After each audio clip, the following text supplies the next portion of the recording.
Okay, there are really few things in this world we can control. And that's terrifying to face, but it's true. You don't get to pick what you look like or where you're from or who your family is, but you choose what you say every time you open your mouth to speak.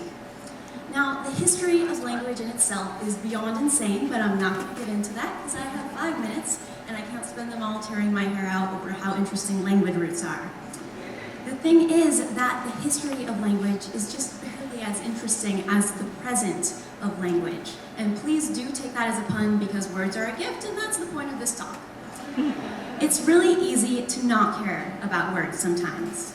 To get into this every day of saying only what is immediately necessary, saying hello and goodbye and can I get that without lettuce? But there's so much more to be done and so much more that goes on when you handpick the words that mean something.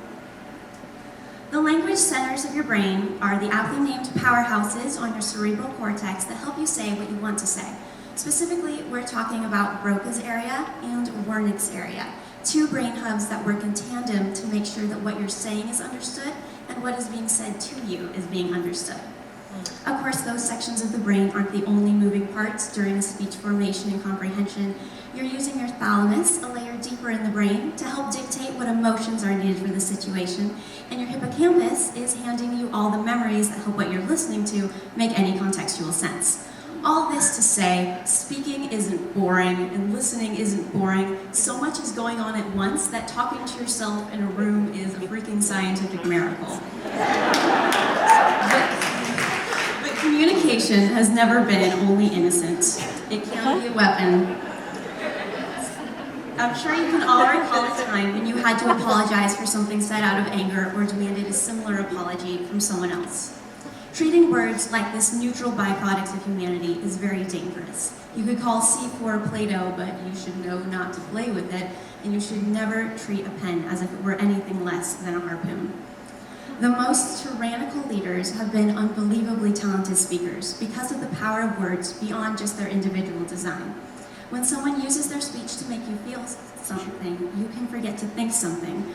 Armies have been built with only words, and every life that was taken as a result of those words traces back. Good men have made pretty speeches, but pretty speeches have never made good men. The important thing is that when powerful speeches are made, people don't just hear, they act. That's why it is so important to use this influence wisely. I once had a person in my life for just a season, and when they were leaving, I thought I would tell them how important they had been to me. Just a quick note to tell them they were appreciated. And after about 4 weeks of overthinking it, I did not go through with it. I was afraid that my words would be interpreted as something different from what I wanted them to be.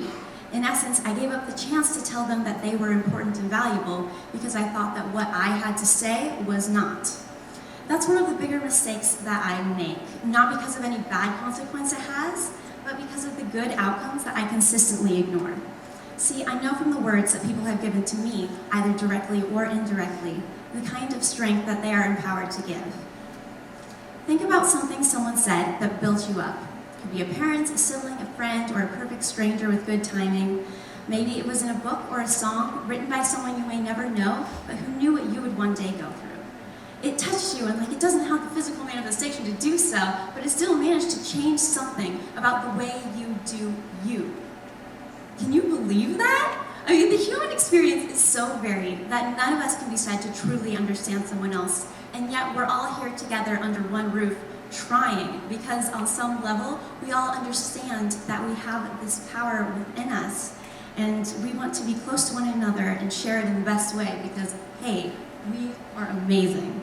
I say that without a scrap of pretentiousness. There have been times where I thought I was entirely useless or powerless or just detrimental, but that is so far from true for me and for every person in this room. We all have this power within us, and it is in no way to be used just for us. It's for everybody. Words are how you share stories, share support, share belief. They're how you give and receive, how you hurt and heal, and no one can choose how you use them except for you. You make the rules that your tongue has learned to live by. Your power over yourself is great, but you should never even once underestimate the power you have over others, whether that be for good or bad. Your influence means something, and that should mean something to you.